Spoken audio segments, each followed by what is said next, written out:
Of the authority of arbitrator. اس سالس کو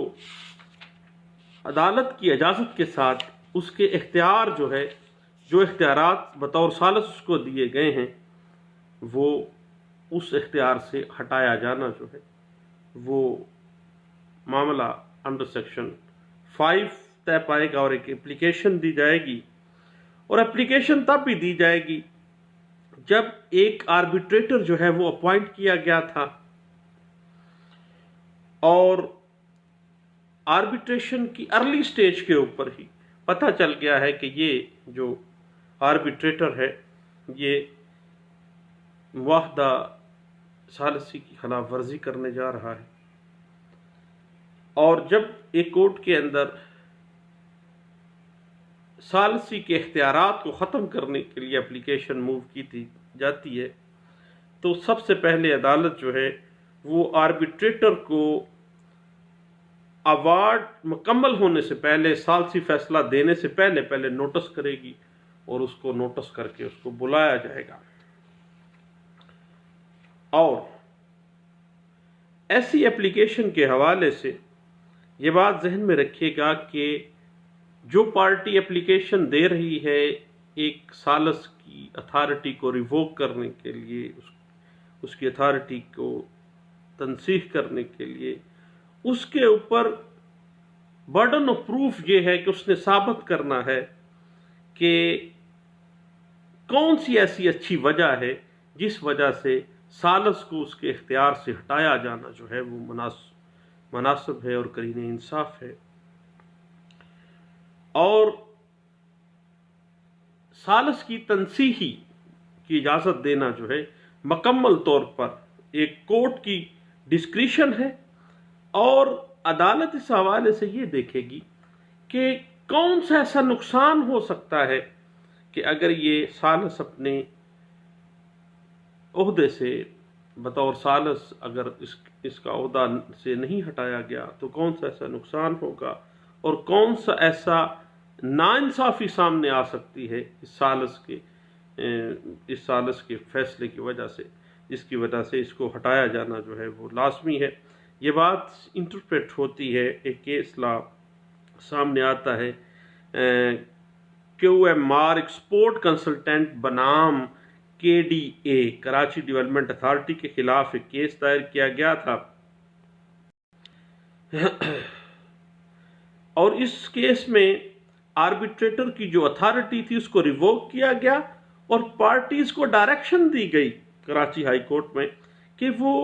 نیا arbitrator within specified time اس کا نام نئے آربیٹریٹر کا دے دیں، اور پہلا آربیٹریٹر اس کی جو پار تھی اس کو ریووک کرنے کی اجازت دے دی گئی. اور یہ بات انٹرپریٹ بھی ہوئی ایک کیس لا کے طور پر، اور اس پہ بحث کی گئی،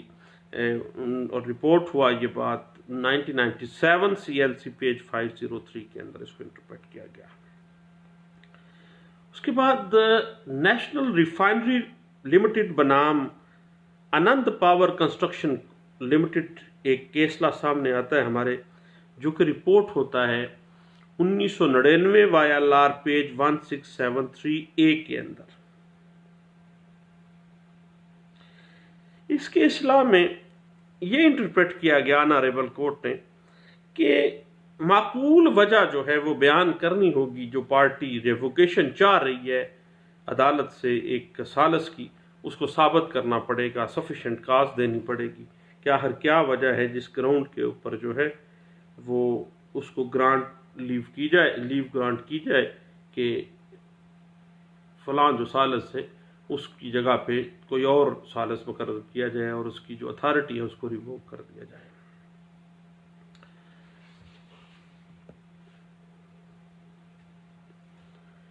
اب معاملہ آ جاتا ہے کہ ایک ثالث کو کارروائی کرنے کے اختیارات کو استعمال کرنے سے روکنا اور اس کے اختیارات بطور ثالث اس کو ختم کرنے کے لیے عدالت کے اندر ایک application under section 5 arbitration act 1940 بمراد منظوری برائے تنسیخ کیے جانے ثالث کی جو اختیارات ہیں ان کے حوالے سے ایک فائل اپلیکیشن جو ہے وہ کرنی پڑے گی، اور اس اپلیکیشن کے اندر ایسی ٹھوس وجوہات بیان کی جائیں گی کہ آخر یہ اسپیسیفک ریزن ہیں، ٹھوس وجوہات ہیں جن کی بنا کے اوپر جو ہے عدالت لازمی طور پر اس ثالث کو ثالثی کارروائی سے روک دے اور اس کی جو پار ہے بطور ثالث اس کو ختم کر دے۔ اور یہ ٹوٹلی ڈسکریشن آف کورٹ ہے، اور کورٹ اس میں یہ دیکھے گی کہ آخر کیا ایسی معقول وجہ سامنے آتی ہے کہ اس ثالث کی جو پار ہے اس کو ریووک کر دیا جائے، اور اگر اس ثالث کی پار کو ریووک نہ کیا گیا اس ایوارڈ سے پہلے تو کہاں پہ ناانصافی ہونے کا خدشہ ہے۔ یہ بات سامنے رکھتے ہوئے بہت زیادہ ایسے وجوہات ہیں جن کی بنا پر جو ہے انڈر سیکشن 5 جو ہے لیو گرانٹ کی جاتی ہے۔ اس میں یہ ہے کہ اگر ثالث کی اپوائنٹمنٹ جو ثالثی قرار نامے کے بالکل برعکس ہو گئی ہے، ثالثی قرار نامے میں کوئی اور بندہ اپوائنٹ کیا گیا ہے لیکن اس کی تقرری اقرار نامے کے بالکل کنٹریری سامنے آ گئی ہے، اور وہ بطور ثالث سے پار وہ گین کر گیا ہے، اور اس نے خواہ میں خود بخود ثالث بن گیا ہے اور وہ ثالثی کا کردار ادا کرنے لگ گیا ہے، تو ایسی صورت میں ایک سفیشینٹ ریزن سامنے آ جاتی ہے کہ جو ایسے ثالث کی تقرری ہے وہ ثالثی قرار نامے کے بالکل اگینسٹ ہے۔ اس بندے کو ہم نے اپوائنٹ نہیں کیا لیکن یہ بندہ خود کود پڑا ہے اس جھگڑے کے اندر، تنازع کے اندر پارٹیوں کے درمیان، اور خود کو ثالث بنا کے یہ پروسیڈنگ سٹارٹ کر رہا ہے اور خود بخود ہی یہ سارا معاملہ کر رہا ہے،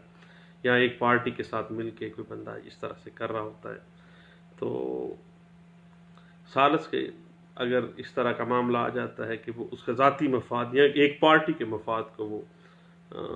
گین کرنا چاہ رہا ہے، تو ایسی صورت میں ایسی ایک اپلیکیشن جو ہے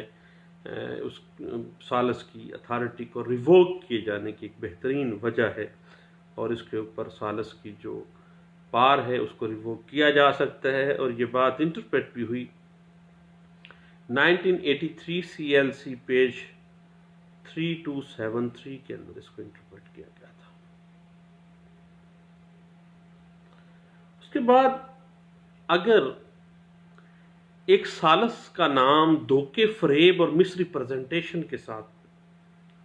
شامل کر دیا گیا ہے، پارٹی کو بعد میں پتہ چلا ہے کہ اس کے ساتھ تو دھوکہ ہو گیا ہے، پتہ چل گیا ہے کہ ثالث صاحب پہلے ہی دوسری پارٹی کے ساتھ ملے ہوئے تھے، دھوکے کے ساتھ جو ہے وہ اس سے کنسنٹ لی گئی ہے، تو ایسی صورت میں فوری طور پر ثالث کی جو کارروائی ہے اس کے آغاز میں ہی سیکشن 5 کی اگر اپلیکیشن دی جاتی ہے تو ایسے ثالث کی جو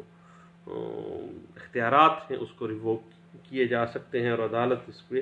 لیو گرانٹ کر سکتی ہے اس کی اتھارٹی کو ریووک کرنے کی۔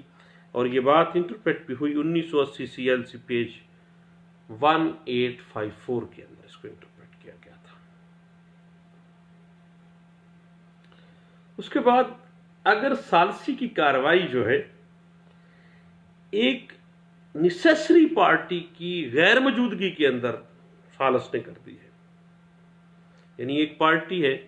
جو تنازع میں ایک اہم کردار ادا اس کا ہوا ہے اور وہ ایک نیسیسری پارٹی ہے، لیکن ثالث نے اس کو ٹچ ہی نہیں کیا، سامنے آ جاتا ہے کہ یہ ثالث ود میلافائڈ انٹینشن جو ہے یہ پروسیڈ کر رہا ہے اور ایک ضروری فریق کو جو ہے وہ بلا ہی نہیں رہا ہے اور اس کی غیر حاضری میں وہ ساری پروسیڈنگز کر رہا ہے، تو ایسی صورت میں under section 5 arbitration act 1940 application برائے اجازت تنسیخ ثالث جو ہے وہ منظور کی جانی قرین انصاف ہے اور بڑی سالڈ گراؤنڈ ہے اس کے اوپر کی جا سکتی ہے۔ اور یہ بات انٹرپریٹ بھی ہوئی ہے 1973 SCMR پیج 98 کے اندر اس کو انٹرپریٹ کیا گیا تھا۔ اس کے بعد اگر ایک پارٹی کو بعد میں پتہ چلتا ہے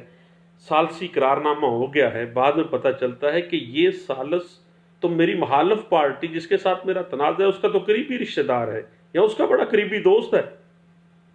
بات پہلے تو پتہ ہی نہیں تھا، پتہ چلا ہے، تو فوری طور پر کیا ہوگا، انڈر سیکشن 5 ایک اپلیکیشن جو ہے آپ موو کریں گے اور اجازت لیں گے کورٹ سے کہ اس کی جو پار ہے بطور ثالث اس کو تنسیخ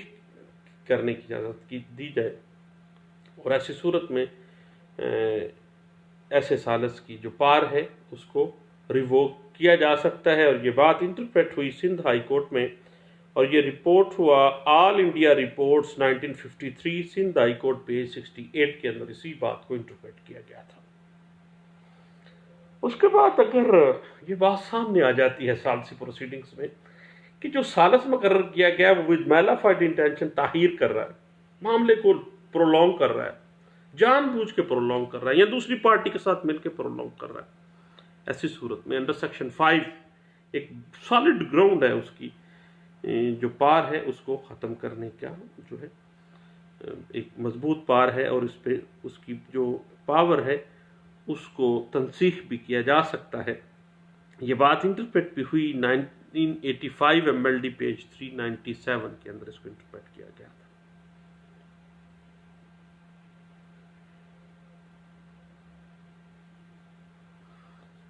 سیکشن 5 کہتی ہے کہ کسی اپوائنٹڈ ثالث یا عدالت نے کسی امپائر کا اختیار جو ہے سوائے عدالت کی اجازت کے قابل تنسیخ نہیں ہوگا، بجز اس کے کہ ایگریمنٹ جو ہے آربیٹریشن ایگریمنٹ جو ہے